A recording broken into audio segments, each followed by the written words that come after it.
Dios te bendiga. Qué bueno que te conectaste a nuestra escuela bíblica. Estamos a punto de iniciar. Aprovecha este tiempo para tomar notas de las enseñanzas que Dios tiene para ti. El Señor les bendiga. Bienvenidos a una entrega más de nuestra escuela bíblica virtual. Mi nombre es Helen de Collins y todo un honor poder compartir este tiempo del estudio de la palabra de Dios. Vamos a orar, a pedirle al Señor que nos ayude. Amén. Amante Padre y Dios, muchísimas gracias por la oportunidad que tú nos das de poder compartir tu palabra. Te pido, Señor, en el nombre de Jesús, que podamos ponerla en práctica. Señor, que a través de ella nosotros podamos ser instruidos, como mismo dice tu palabra, que nos instruye, nos redarguye.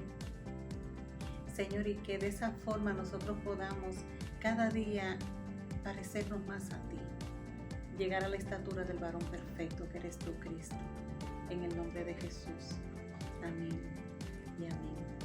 Pues bien, continuando entonces con el libro de Jueces, el tema para hoy, la crisis y el voto de Jefté. La verdad central dice: los 18 años de opresión que sufrió Israel y el voto de Jefté demuestran el peligro de rechazar a Dios y de basar la vida en conceptos equivocados acerca de Él. Bien, sabemos que los jueces desempeñaron una función importante para el pueblo, para los hebreos, pero ellos fueron legisladores, mediadores en los problemas entre personas y familias, y sobre todo los líderes militares por medio de quienes Dios proporcionó periodos de tranquilidad a Israel. Vamos a ir inmediatamente a la palabra de Dios y vamos a buscar Jueces 10, del 10 al 16.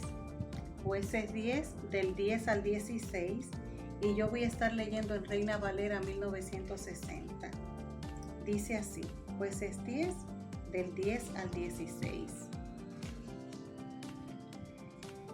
Entonces los hijos de Israel clamaron a Jehová diciendo: nosotros hemos pecado contra ti, porque hemos dejado a nuestro Dios y servido a los Baales. Quiero hacer una pausa aquí, en este versículo 10, de este capítulo 10, ¿verdad? Dice que ellos dijeron que habían pecado en contra del Señor. Fíjense, para este tiempo ya el pueblo de Israel se había mezclado mucho con los diferentes pueblos a los cuales ellos iban conquistando. Y se mezclaron, ¿verdad? Esa generación nueva era idólatra, muy idólatra. Ellos adoraban Baal, diferentes dioses, falsos dioses de cada una de esas naciones. Y ¿esto qué nos enseña? El hecho de que ellos conocieran tanto de las diferentes religiones, de los dioses, de cada uno de esos pueblos a los que ellos fueron conquistando. Si nosotros traemos eso al plano nuestro, esto nos enseña que el mucho conocimiento de muchas religiones no nos ayuda mucho. O sea, eso no significa un crecimiento espiritual. Me explico. Es importante que nosotros estudiemos, que sepamos, que conozcamos. ¿Para qué? Para nosotros saber de qué manera podemos traer a las personas que están erróneas, ¿verdad? Haciendo prácticas erróneas, para nosotros poder traerlos a la verdad. Es importante que nosotros sepamos lo que ellos creen. Pero una cosa es yo creerlo, o sea, yo conocer, lo que otra persona cree, para poder traerlo a la verdad y saber con qué palabra puedo ayudar al convencimiento de esa persona. Y otra cosa muy distinta es yo comenzar a practicar, profundizar tanto en aprender de esa religión falsa, que yo comience a practicar lo que está haciendo esa persona. Y era lo que pasaba con el pueblo de Israel. Muchos de ellos comenzaron a practicar lo que practicaban esos pueblos, a idolatrar, a adorar dioses falsos. continuando con la lectura, quise hacer esta pausa para ese versículo específicamente, explicarlo un poco más amplio. Continuamos leyendo en el verso 11 y dice: y Jehová respondió a los hijos de Israel: ¿no habéis sido oprimidos de Egipto, de los amorreos, de los amonitas, de los filisteos, de los de Sidón, de Amalec y de Maón, y clamando a mí, no os libré de sus manos? Mas vosotros me habéis dejado y habéis servido a dioses ajenos, por tanto yo no os libraré más. Andad y clamad a los dioses que os habéis elegido, que os libren ellos en el tiempo de vuestra aflicción. Y los hijos de Israel respondieron a Jehová: hemos pecado, haz tú con nosotros como bien te parezca, solo te rogamos que nos libres en este día. Y quitaron de entre sí los dioses ajenos y sirvieron a Jehová, y él fue angustiado a causa de la aflicción de Israel. Bien, el Señor respondió al clamor del pueblo una vez más. Dice: Jehová responde a los clamores de su pueblo, pero con palabras francas. Les nombra a 7 grupos que los habían oprimido, y el Señor les recuerda que en cada uno de esos momentos Él los libró. Otra cosa que podemos nosotros aprender de esto es que no tenemos que esperar a estar totalmente sumergidos en el caos, en el problema. Antes de nosotros comenzar a tomar decisiones, es que tenemos que venir al Señor, no cuando producto de nuestras decisiones estamos en problema y entonces queremos venir y pedirle al Señor. El Señor es misericordioso y nos puede ayudar, pero muchas veces, hermano, nosotros incurrimos en el error de culpar a Dios de cada una de las cosas que nos están pasando. Y tenemos que entender que en la mayoría de los casos es consecuencia de malas decisiones que hemos tomado nosotros mismos sin poner antes ese problema, ese proyecto, sin ponerlo antes a los pies del Señor para ver cuál es la voluntad de Dios al respecto. Entonces, cuando las cosas nos salen muy mal, le queremos venir a echar la culpa al Señor. Pero como les digo, muchas veces, la mayoría de las veces, esa mala suerte no es mala suerte. Es sencillamente producto de nuestras malas decisiones. Si continuamos entonces, vamos a ver ahora en el capítulo 11, el verso del 30 al 32. Capítulo 11, los versos del 30 al 32, y continúo leyendo en Reina Valera del 60. Dice: y Jefté hizo voto a Jehová diciendo: si entregares a los amonitas en mis manos, cualquiera que saliere de las puertas de mi casa a recibirme cuando regrese victorioso de los amonitas, será de Jehová, y lo ofreceré en holocausto. Y fue Jefté hacia los hijos de Amón para pelear contra ellos, y Jehová los entregó en sus manos. Vamos al 34, dice: entonces volvió Jefté a Mizpa, a su casa, y he aquí su hija que salía a recibirle con panderos y danza, y ella era sola, su hija única, no tenía fuera de ella hija ni hijo.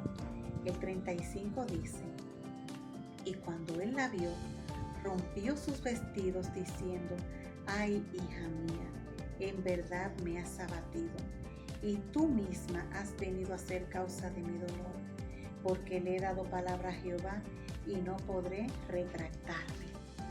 Bien, ¿qué fue lo que pasó? Jefté primero hizo una promesa sin medir consecuencias y sin saber si iba a poder cumplir con eso. Ojo, porque muchas veces nosotros hacemos promesas sin tomar en cuenta lo que implica. Me explico. Si por ejemplo mi sueldo mensual son 20,000 pesos, vamos a decir, yo no puedo decirle al Señor que voy a diezmar 40,000 todos los meses, porque ¿de dónde? Otro ejemplo, si yo soy una persona que trabajo 10 horas al día, vamos a decir, entre lo que me transporto al trabajo y vuelvo de nuevo a mi casa, están las 8 horas, 10 horas. Aparte de eso, tengo una familia, tengo hijos. Yo no puedo prometerle al Señor, mira Señor, todos los días voy a hacer un devocional de 6 horas, porque no voy a poder hacerlo. Es posible que yo me esfuerce y que un tiempo yo pueda hacerlo, pero va a llegar un momento, hermano, en que no voy a poder. Entonces, cuando nosotros hacemos promesas, tenemos que medir, que ver. No es que yo le voy a dar al Señor algo que no me cueste, no estoy diciendo eso. Porque para una persona con el itinerario que le acabo de decir, tener un devocional de 2 horas es un sacrificio ya. Entonces, ofrezcámosle al Señor cosas que podemos cumplir. Y sobre ese ofrecimiento que hizo este hombre Jefté, miren, si nosotros no vamos a la palabra de Dios, vemos muy claro que el Señor le dijo al pueblo que no fuera hallado entre ellos quien ofreciera a su hijo o a su hija al fuego, ¿verdad? Si nosotros nos ponemos a analizar qué fue lo que pasó acá, inmediatamente nos vamos a dar cuenta que el ofrecimiento de Jefté estuvo influenciado por las costumbres de esos pueblos. Más adelante, si usted continúa leyendo ese capítulo, se va a dar cuenta que esta muchacha era una doncella, era una muchacha que le dijo al papá, mira, déjame entonces llorar mi virginidad, porque ya que no me voy a poder casar. ¿Por qué? Porque al papá se le ocurrió hacer un ofrecimiento que Dios no le había pedido. Y que si usted se va para atrás en la palabra, el Señor no lo solicitó nunca. Y si usted está pensando ahora quizás en Abraham e Isaac, les recuerdo que ya Dios se había provisto de cordero y que el Señor no permitió que Abraham llegara a sacrificar a su propio hijo.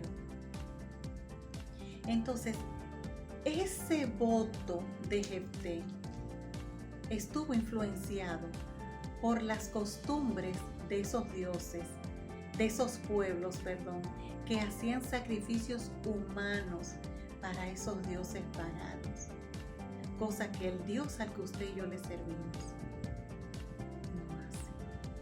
Cristo murió un único sacrificio, pero les recuerdo que Él se ofreció a sí mismo, a Él nadie lo ofreció, y que tuvo el mismo Dios que hacerse hombre en forma humana en la persona de Jesucristo, porque ninguno podía hacerlo. Pero este hombre Jefté, influenciado por esas religiones, esos cultos que hacían todos estos pueblos, hizo un ofrecimiento. De igual manera, debemos analizarnos nosotros y pensar, no solamente cuando le ofrecemos algo al Señor, sino cuando vamos a ofrecerle algo a cualquier persona. La palabra nos dice que nuestro sí tiene que ser sí y nuestro no tiene que ser no. Que nosotros tenemos que ser personas confiables, como lo hemos estudiado anteriormente. Y si mis ofrecimientos son cosas que van por encima de lo que yo puedo cumplir, voy a quedar muy mal. Entonces, en este caso vemos que Jefté tuvo que cumplir algo, dar algo que Dios no le había pedido. Ahora, en este tiempo, usted y yo tenemos el Espíritu Santo, tenemos esta santa palabra en la cual nosotros podemos ver cuál es la voluntad de Dios. Y de esa manera, nuestras acciones, nuestros ofrecimientos, lo que nosotros le ofrecemos al Señor, nuestras promesas para Dios, pueden ir apegadas a la voluntad de Él. Y de la única manera que podemos saber cuál es la voluntad de Dios es leyendo la Biblia. Dios nos ayude a nosotros poder ofrecer y cumplir. Darle a Dios sí lo que nos cueste sacrificio, pero no hacer ofrecimientos que sabemos que de ninguna manera vamos a cumplir. Amén. Vamos a orar. Amante Padre Dios, muchas gracias. Muchas gracias, Señor, por tu palabra. Gracias por esta porción que hemos aprendido hoy, Señor. Ayúdanos, Padre, a nosotros antes de tomar cualquier decisión, presentarte a ti el proyecto, la idea, lo que sea que vayamos a hacer, presentártelo, orar, esperar tu respuesta, Señor. Sobre todo, tener la paciencia para esperar y saber, Señor, cuando tú nos estés guiando a tomar alguna decisión. Te pido, Dios mío, que también nos ayudes a nosotros no hacer promesas a la ligera. Ayúdanos, Señor. Ayúdanos a poder cumplir lo que prometemos y que nuestras decisiones, Señor, no estén influenciadas por el mundo, no estén influenciadas por nada que no seas tú, que no sea tu palabra. Ayúdanos, Señor, en el poderoso nombre de Jesús. Amén. Amén. Muchas gracias. Gracias por estar ahí. Les invitamos a que continúen, que nos sigan en nuestras redes sociales, que tenemos muchas actividades. Somos un cuerpo vivo porque la Iglesia del Señor está viva. Tenemos culto los domingos, 2 cultos. Le invitamos a que se unan a nosotros si no tienen dónde congregarse.